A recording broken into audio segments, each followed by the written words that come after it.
विश्वासियों का पिता अब्राहम। लेकिन अब्राहम कौन था? वह कहां का रहने वाला था? और परमेश्वर ने उसी को क्यों चुना? आइए आज हम जानते हैं अब्राहम की कहानी, उस विश्वास की कहानी जिसने आने वाली पीढ़ियों को बदल दिया।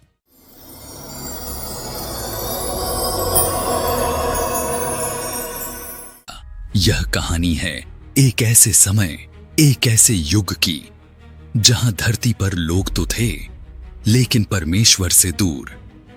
लोग अपने अपने कामों में व्यस्त थे। उन्होंने गांव बनाए और शहर बसाए, सभ्यताएं खड़ी की गईं और राज्य बन चुके थे। व्यापार, खेती, युद्ध और राजनीति सब कुछ चल रहा था। लेकिन इन सब के बीच मनुष्य अपने सृष्टिकर्ता को भूल चुका था। धरती पर जीवन तो था लेकिन आत्मा मर चुकी थी। लोगों की सोच बदल चुकी थी। उन्होंने एक सच्चे परमेश्वर को छोड़कर अपने अपने देवता बना लिए थे। कहीं पत्थरों को देवता माना जा रहा था तो कहीं लकड़ी की मूर्तियों के आगे सिर झुकाया जा रहा था। कहीं जानवरों की पूजा हो रही थी। लोग सांप, बैल, पक्षी, हर जानवर की पूजा करने लगे। कहीं सूर्य को भगवान कहा जाता था तो कहीं चंद्रमा को माता माना जाता था। मनुष्य अपने ही हाथों से मूर्ति बनाता और फिर उसी मूर्ति से अपने भविष्य की उम्मीद करता। जिसने मनुष्य को बनाया उसी को मनुष्य ने भुला दिया। बाइबल हमें याद दिलाती है कि मनुष्य ने सत्य को छोड़ दिया और सृष्टिकर्ता के बजाय सृष्टि की उपासना करने लगा। यहां तक कि मनुष्य खुद ही देवता बन गए। कुछ देशों में तो राजा ही देवता बन चुके थे। उनका एक शब्द ही कानून बन जाता, उनकी इच्छा ही धर्म ठहर जाती, उनका क्रोध ही न्याय होता और कमजोर लोग दबाए जाते। गरीबों और कंगालों की कोई नहीं सुन रहा था। डर के कारण लोग पूजा करते थे। मनुष्य के आगे झुक रहा था। चारों तरफ एक आत्मिक अंधकार छा चुका था। सच्चाई को दबाया जाता और न्याय बिक चुका था। दया को कमजोरी समझा जाता था। धरती पर बहुत शोर था लेकिन परमेश्वर की आवाज सुनने वाला कोई नहीं था। परमेश्वर यह सब देख रहे थे। वे चुप थे लेकिन अनुपस्थित नहीं थे। वे क्रोधित नहीं थे, वे दुखी थे। यह वही मनुष्य थे जिन्हें उन्होंने प्रेम से बनाया था, जिन्हें उन्होंने अपनी सांस दी थी। परमेश्वर का हृदय टूट रहा था। वे मनुष्य को नष्ट नहीं करना चाहते थे क्योंकि वे एक सच्चे न्यायी हैं। अगर वे चाहते तो मनुष्यों के कामों के अनुसार उनका न्याय कर सकते थे, क्योंकि बाइबल बताती है कि पाप की मजदूरी मृत्यु है। लेकिन वे मनुष्य को वापस पाना चाहते थे। परमेश्वर के मन में मनुष्य के लिए एक योजना थी। वे चाहते थे कि लोग उनके नियमों को मानें, पवित्रता में चलें, सच्चाई में चलें और अपने बनाने वाले की ओर अपनी आंखें लगाएं और उन्हें जानें। वे चाहते थे कि मनुष्य फिर से उनसे संबंध रखे। लेकिन सब लोग परमेश्वर को छोड़ चुके थे। जब परमेश्वर ने देखा कि लोग बार बार पाप में गिर रहे हैं तो अब परमेश्वर को कुछ ऐसा करना था जिससे मानव जाति का उद्धार हो सके। एक ऐसा रास्ता जिसके द्वारा लोग छुटकारा पा सकें और परमेश्वर को जान सकें। अब परमेश्वर को एक ऐसा पुरुष चाहिए था जो सिद्ध नहीं, महान नहीं, कोई प्रसिद्ध नहीं, बस एक ऐसा मनुष्य जो उनकी आवाज सुन सके और समर्पित विश्वास के साथ उनकी सेवा करे और उन्हें पहचाने। तब परमेश्वर धरती के राजाओं को देखते हैं लेकिन उनमें घमंड भरा पड़ा है। वे याजकों को देखते हैं लेकिन वे झूठी पूजा में फंसे हैं। वे विद्वानों को देखते हैं लेकिन उनका ज्ञान उन्हें नम्र नहीं बनाता। परमेश्वर किसी योग्य को नहीं ढूंढ रहे थे, वे किसी आज्ञाकारी को ढूंढ रहे थे। और तब परमेश्वर की दृष्टि एक साधारण व्यक्ति पर ठहर गई। न कोई राजा, न कोई योद्धा, न कोई भविष्यवक्ता, बस एक सामान्य व्यक्ति। उसका नाम था अब्राम। वह एक उर कसदीम नाम नगर में रहता था। यह नगर पुराने शहर बेबीलोन के दक्षिण पूर्वी क्षेत्र में फरात नदी के किनारे लगभग 100 मील की दूरी पर बसा हुआ था, जो आज इराक कहलाता है। यह नगर मूर्ति पूजा से भरा हुआ था। हर गली में देवता थे, हर घर में झूठी पूजा थी, लेकिन अब्राम का दिल इन सब से संतुष्ट नहीं था। वह भीड़ में था, लेकिन उसका मन भीड़ जैसा नहीं था। और फिर वह क्षण आया जिसने इतिहास बदल दिया। तब यहोवा ने अब्राम को दर्शन दिया और कहा, अपने देश को छोड़, अपनी जन्मभूमि को छोड़ और अपने पिता के घर को भी छोड़ और उस देश में चला जा जो मैं तुझे दिखाऊंगा। यह केवल एक आदेश नहीं था, यह पुरानी पहचान छोड़ने की पुकार थी। देश छोड़ना मतलब सुरक्षा छोड़ना, घर छोड़ना मतलब आराम छोड़ना, पिता का घर छोड़ना मतलब अतीत और अपनी पहचान छोड़ना। और आगे कुछ भी स्पष्ट नहीं था। क्या करना है, कहां जाना है, बस परमेश्वर का एक वचन और एक महान वादा। देश छोड़ना कोई आसान बात नहीं है। दुनिया से अपने आप को अलग करना बहुत मुश्किल भरा काम है। कोई भी नहीं चाहेगा कि मैं अपने घर, गांव, देश को छोड़कर एक ऐसी जगह जाऊं जहां जीवन मुश्किल भरा हो, जहां जीवन जीने के लिए कोई सुविधा न हो, जहां अंधेरे और ठोकरों से भरे रास्ते हों। सवाल तो अब्राम के मन में भी उठते होंगे कि कैसे छोड़ूं अपने कुटुंबियों को, लेकिन उन्होंने अपने मन की नहीं सुनी। परमेश्वर यहोवा की बातों पर विश्वास किया और चल पड़े, सब दुनियादारी को छोड़ छाड़ कर। यह था अब्राम का वह विश्वास योग्य हृदय जिसे परमेश्वर तलाश रहे थे। ऐसा हृदय रखने वालों को जो अपनी इच्छा छोड़कर परमेश्वर की इच्छा पर चलते हैं, उन्हें आज भी परमेश्वर ढूंढ रहा है, ताकि अब्राम की तरह हमें भी अपने कामों के लिए इस्तेमाल कर सकें।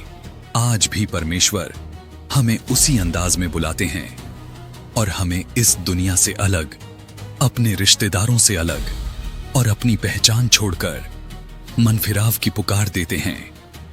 फिर परमेश्वर ने अब्राम से कहा, मैं तुझसे एक बड़ी जाति बनाऊंगा, मैं तुझे आशीष दूंगा, तेरा नाम महान करूंगा और तू आशीष का मूल होगा। एक निस्संतान व्यक्ति और इतना बड़ा वादा, यह एक अनोखी बात है। जिस व्यक्ति की कोई संतान नहीं और न ही उसे कोई आशा है कि मेरी कभी संतान होगी, और फिर परमेश्वर ने कहा, जो तुझे आशीर्वाद देंगे मैं उन्हें आशीष दूंगा, और जो तुझे कोसेगा मैं उसे शाप दूंगा, और पृथ्वी के सारे कुल तेरे द्वारा आशीष पाएंगे। यह वादा सिर्फ अब्राम के लिए नहीं था, यह पूरी मानव जाति के लिए था। आशीषें और बरकतें देना हमारे परमेश्वर की आदत और स्वभाव है। जो भी परमेश्वर की आज्ञाओं को मानता है, परमेश्वर उसे किसी भी चीज की कमी नहीं होने देता। अब्राम ने परमेश्वर से कोई सवाल नहीं किए और न ही कोई प्रमाण मांगा। बाइबल कहती है, यहोवा के वचन के अनुसार अब्राम चला। उस समय उसकी उम्र 75 वर्ष थी। सो अब्राम अपनी पत्नी सारै, अपने भतीजे लूत और जो धन उन्होंने इकट्ठा किया था और जो प्राणी उन्होंने हारान में प्राप्त किए थे, सबको लेकर कनान देश में जाने को निकल चला। रेगिस्तान जैसे पहाड़ों के बीच कड़कती धूप में चलते चलते अब्राम शकेम पहुंचा, जहां मोरे का बांज वृक्ष है। उस समय उस देश में कनानी लोग रहते थे। वहीं परमेश्वर ने अब्राम को दर्शन दिया और कहा, यह देश मैं तेरे वंश को दूंगा। अब्राम ने वहीं यहोवा के लिए वेदी बनाई और फिर अब्राम आगे बढ़ा, बेतेल और ऐ के बीच तंबू लगाया और वहां रहने लगा। वहां भी उसने वेदी बनाई और यहोवा का नाम पुकारा। कुछ समय के बाद उस देश में भयंकर अकाल पड़ा। सूखा पड़ने के कारण अब्राम वहां से निकलकर मिस्र चला गया कि वहां परदेशी होकर रहे। मिस्र के पास पहुंचकर उस देश के लोगों और उस देश के राजा के बारे में जानकर अब्राम डर गया कि वे लोग परदेशियों को लूट लेते हैं और उनकी औरतों को अपने वश में कर लेते हैं। तब उसने अपनी पत्नी सारै से कहा, जब उस देश के लोग हमसे हमारे रिश्ते के बारे में पूछें तो तू कहना कि तू मेरी बहन है, ताकि तेरे कारण मेरा प्राण बच जाए। कभी कभी विश्वास करने वाला आदमी भी डर जाता है जब उसे परीक्षा का सामना करना पड़ता है। जब उस देश के लोग अब्राम के पास आए जहां वह अपना तंबू गाड़े हुए था, तो वे लोग अब्राम और सारै को मिस्र के राजा फिरौन के पास ले गए। जब राजा ने पूछा, तुम दोनों रिश्ते में क्या लगते हो? तब सारै ने कहा, यह मेरा भाई है। तब राजा ने अब्राम को छोड़ दिया और उसे बहुत सारा धन संपत्ति देकर वापस भेज दिया। लेकिन सारै को उसने अपने लिए रख लिया ताकि वह उससे विवाह कर सके। अब्राम को भेड़, बकरियां, गाय, बैल, ऊंट, दास दासियां मिली, लेकिन यह सारा धन डर से आया हुआ था। डर हमेशा गलत फैसले लेने के लिए मजबूर कर देता है। इसलिए हम बाइबल में पढ़ते हैं कि यीशु मसीह ने कई बार कहा, डरो मत, मैं तुम्हारे साथ हूं। यहां अब्राम डर के कारण झूठ बोलकर बहुत बड़ी गलती कर बैठा। यह फैसला परमेश्वर की योजना को खराब कर रहा था। अब्राम जो कर रहा था, परमेश्वर सब देख रहे थे। शायद अब्राम भी इस बात को लेकर चिंता और परेशानी में पड़े होंगे और मन ही मन सोच रहे होंगे, मैंने यह क्या कर दिया। लेकिन परमेश्वर चुप नहीं रहे। उन्होंने फिरौन और उसके घराने पर भयंकर विपत्तियां भेजी। उस नगर के लोग बीमार होने लगे। लोग दुखी और परेशान हो गए। परमेश्वर ने अपने वचन की रक्षा की, क्योंकि परमेश्वर की जो योजना थी वह अब्राम की पत्नी सारै के साथ जुड़ी हुई थी। परमेश्वर ने राजा के मन में डाला कि वह औरत जिसे तूने अपने यहां रखा है, वह उस नबी की पत्नी है। जब फिरौन को यह पता चला तो वह डर गया। तब फिरौन ने अब्राम को बुलवाकर कहा, तूने मुझसे यह क्या किया है? तूने मुझे क्यों नहीं बताया कि वह तेरी पत्नी है? तूने क्यों कहा कि वह तेरी बहन है? मैंने उसे अपनी पत्नी बनाने के लिए लिया, पर अब अपनी पत्नी को लेकर यहां से चला जा।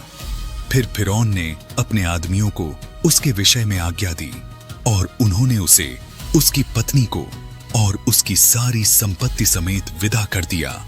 एक बार के लिए अब्राम अपने विश्वास में कमजोर पड़ा, लेकिन परमेश्वर विश्वास योग्य रहे, क्योंकि यहोवा परमेश्वर वादों का पक्का परमेश्वर है।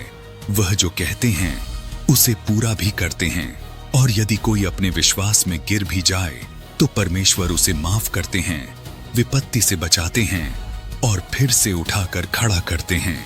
हर एक के लिए परमेश्वर ने एक योजना रखी होती है। कुछ लोग परमेश्वर की उस योजना को पूरा कर जाते हैं और दुनिया के लिए एक मिसाल बन जाते हैं, जैसे बाबा अब्राहम, जिन्हें हम विश्वासियों का पिता कहते हैं। और कुछ लोग थोड़ी सी परीक्षा आने पर डर जाते हैं और परमेश्वर की योजना से अलग फैसला ले बैठते हैं। परीक्षा का आना स्वाभाविक है। परमेश्वर हमेशा माफ करते हैं और बचाते हैं। परमेश्वर कभी हार नहीं मानते। वह तो हमेशा गिरे हुओं को उठाते हैं। हार तो हम लोग मान जाते हैं। परमेश्वर आज भी उन बेटे बेटियों का इंतजार कर रहे हैं जो हार मान चुके हैं और अपनी बुलाहट को भूल चुके हैं। यदि आप उनमें से एक हैं तो मेरे प्यारे भाई और मेरी प्यारी बहन, परमेश्वर आज भी तुमसे उतना ही प्यार करता है जितना पहले करता था। आज भी वही प्रेम भरा हृदय हमारा इंतजार कर रहा है। अपनी बुलाहट को पहचानो और लौट आओ यीशु के पास। हमारा परमेश्वर मनुष्य की कमजोरी से बड़ा है। बाबा अब्राम की यह कहानी यहीं समाप्त नहीं होती। यह तो केवल शुरुआत है, क्योंकि जब परमेश्वर एक मनुष्य को चुनते हैं तो उसके जीवन से पीढ़ियां बदल जाती हैं। यह इस सच्ची कहानी का पहला भाग है। ग्लोरी टू जीसस चैनल पर हम इस यात्रा को आगे बढ़ाएंगे, क्योंकि अब्राहम की कहानी सिर्फ इतिहास नहीं, यह विश्वास की विरासत है। इस कहानी का दूसरा भाग देखने के लिए चैनल को लाइक, सब्सक्राइब और शेयर जरूर करें और दूसरों तक इस संदेश को जरूर पहुंचाएं। साथ ही बेल आइकन दबाएं ताकि हर वीडियो का संदेश आप तक पहुंच सके। प्रभु आप सबको आशीष दें। सभी को जय मसीह की।